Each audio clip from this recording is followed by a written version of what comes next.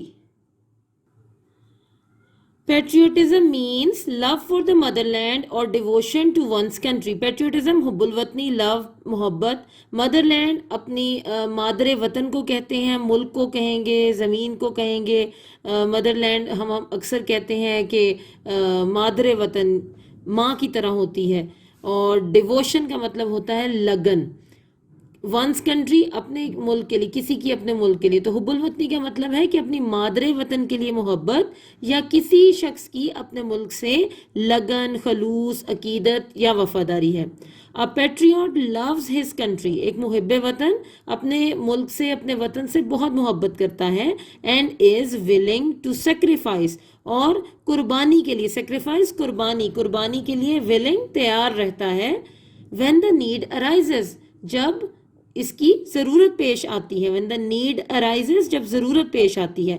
the word patriot comes from the Latin word، یہ جو لفظ پیٹریوٹ ہے یہ کہاں سے نکلا ہے؟ یہ ماخوذ ہے یا نکلا ہے لیٹن ورڈ ہے، یہ لاطینی زبان سے جو کہ ورڈ تھا پیٹریوٹا سے پیٹریوٹ بنا ہے، which means جس کا مطلب ہے کنٹری مین، ہم وطن، ایک ہی وطن کے رہنے والے۔ It is considered a commendable quality, یہ ایک بہت ہی کمینڈیبل کوالٹی، قابل تعریف خوبی سمجھی جاتی ہے، یہ بہت ہی تعریف کے قابل خوبی سمجھی جاتی ہے پیٹریوٹزم۔